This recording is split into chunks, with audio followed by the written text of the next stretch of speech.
coming into the pit to dump concrete, and these chunks are over 2 feet in length.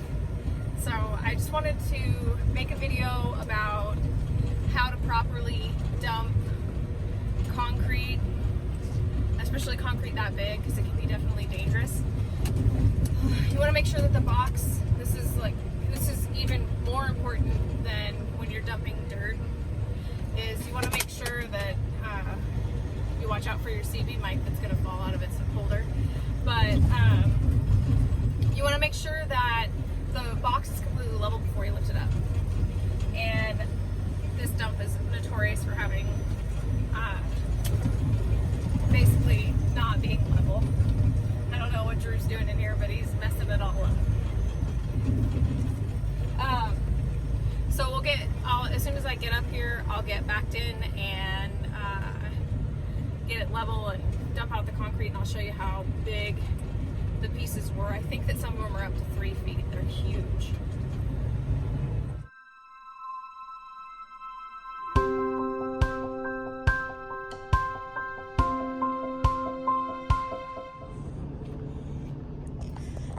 Okay guys, so I'm dumping out truck and trailer concrete, and I know you've heard me say it before, but always check your box after you dump, because that's my pile right there. And I did have a really light load, but I pulled away and came back to check. That's a lot of concrete still in there. Can't really see it. So, see that? That's why we always check our loads after we dump out concrete specifically. It looks like these ones are wedged in here. I might have to get some help to get them out. But I'll go ahead and try it again.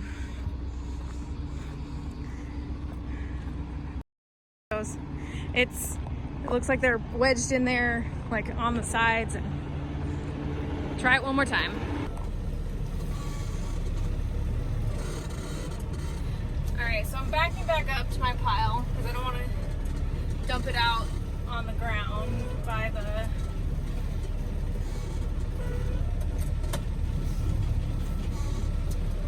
it's not very level right there. So there. Okay, so it's level.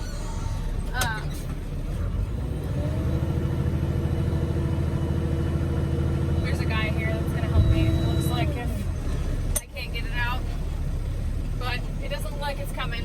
But I'm gonna take a look again. Okay, so I tried to dump out what was left in there, and I showed you the shot of it. It's actually pushing up against the sides, and it's wedged in there perfectly. So there's an excavator behind me, and I'm gonna pull up, and then he's gonna scrape it out for me. I have to just wait for the signal.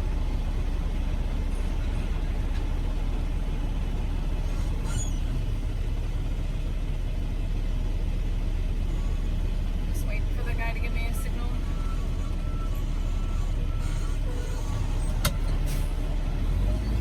Okay, well, I'm just gonna sit right here and look at the box.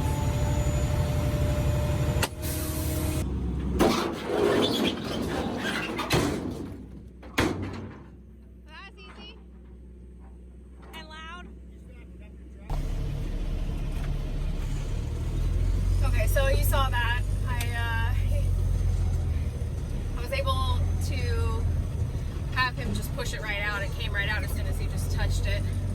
So that worked out good.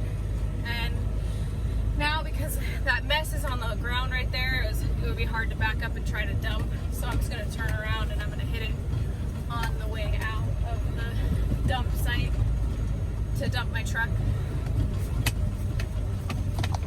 I'll show you guys. Okay, so he's cleaning up my mess in the road right there. I'm just gonna pull up and dump, short dump right next to him, right here. Easy enough.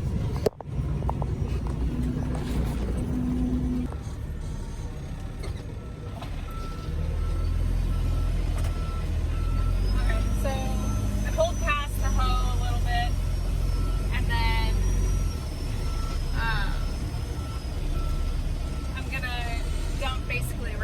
to where he was, but I don't want to back it. Oh, he's getting out of the way. Okay. So, go ahead and get away from that pile. Make sure the reach is tucked as best we can. And we're going to use the high lift gate.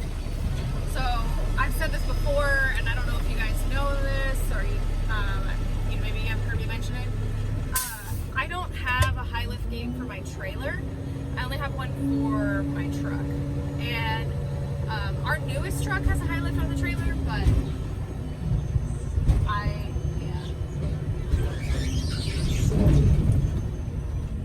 that was rough. Dumping concrete's always rough though, especially these big pieces.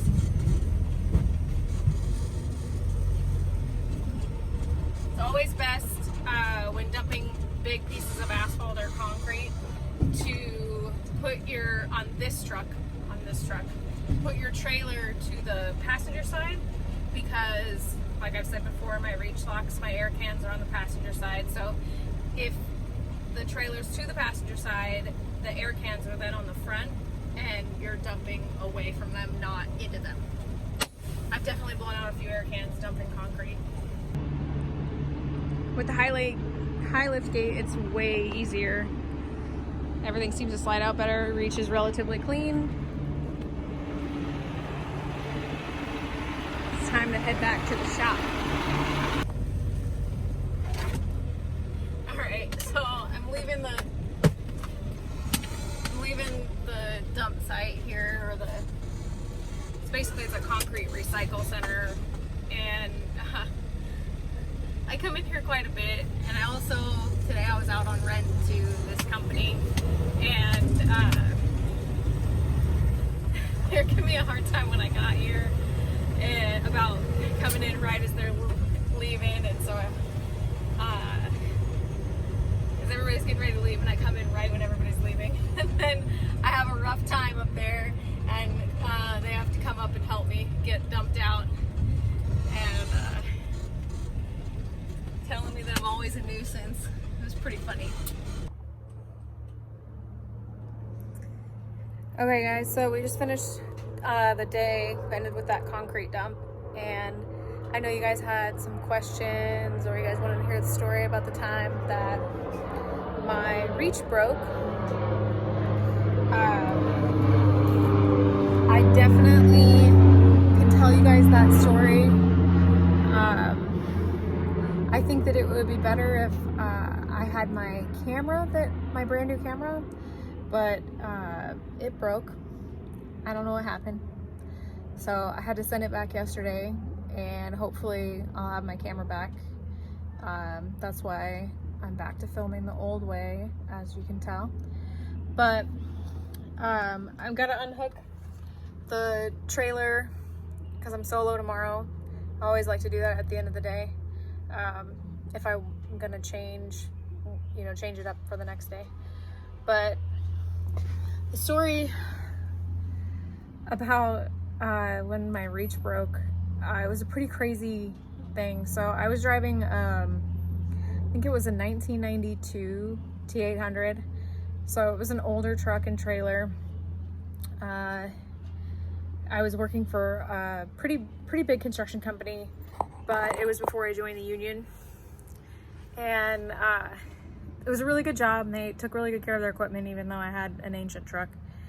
But I had left the job loaded, and here in Washington we have a lot of metered lights, or like metered ramps onto the freeway.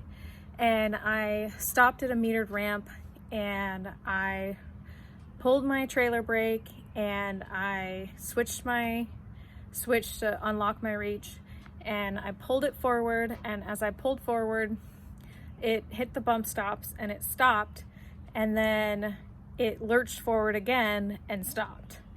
And I was like, well, that was really weird. And I released my trailer brakes, and I locked my reach, and I started going it was an on-ramp that was really downhill, so I started going. And as I'm rolling forward, I immediately know there's something wrong. The trailer feels weird, And I look back and the trailer is like going like this behind me, and I was only going about 20 miles an hour, and it was like swaying back and forth behind me, and there's just sparks everywhere, and I was like, holy crap.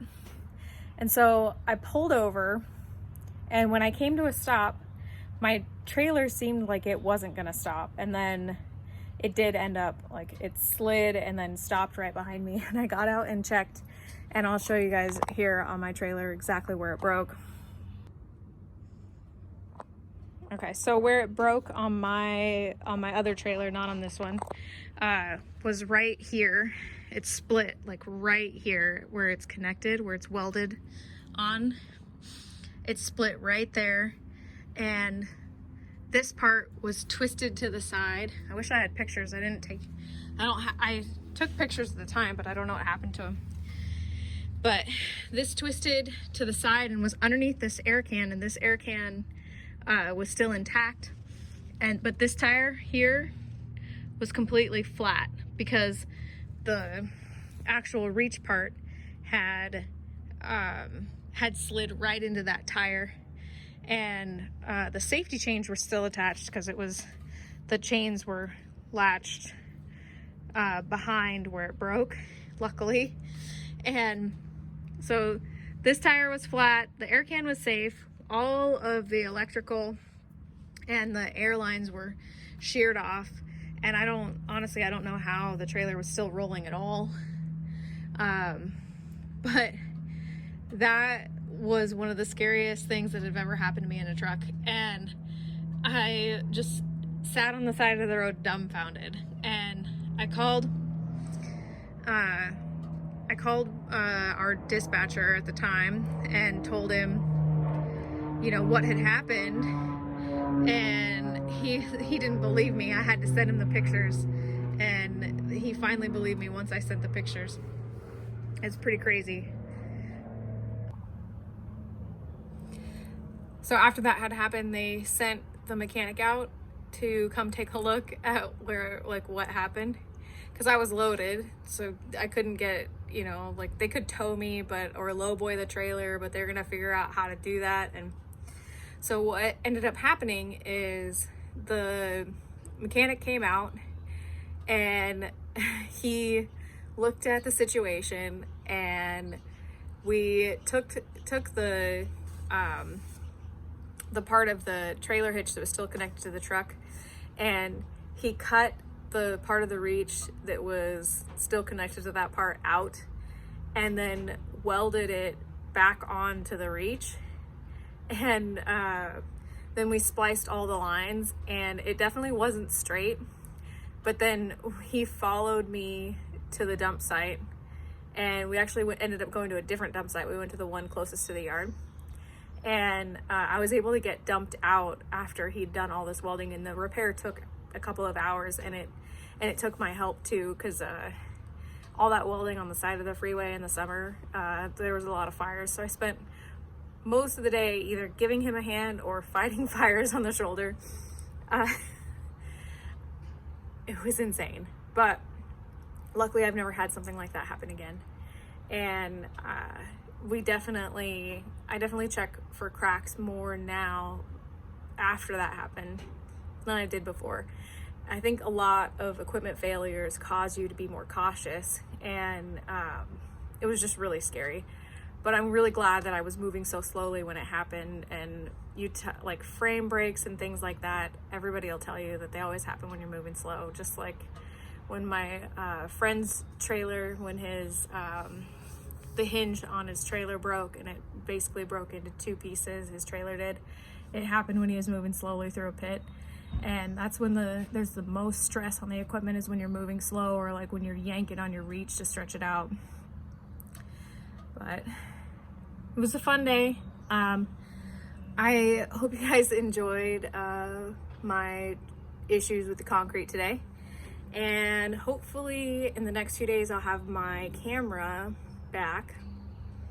I'm still kind of mad. I've had it less than a month. I've had like 2 or 3 weeks, and it just stopped working. It wouldn't even turn on anymore.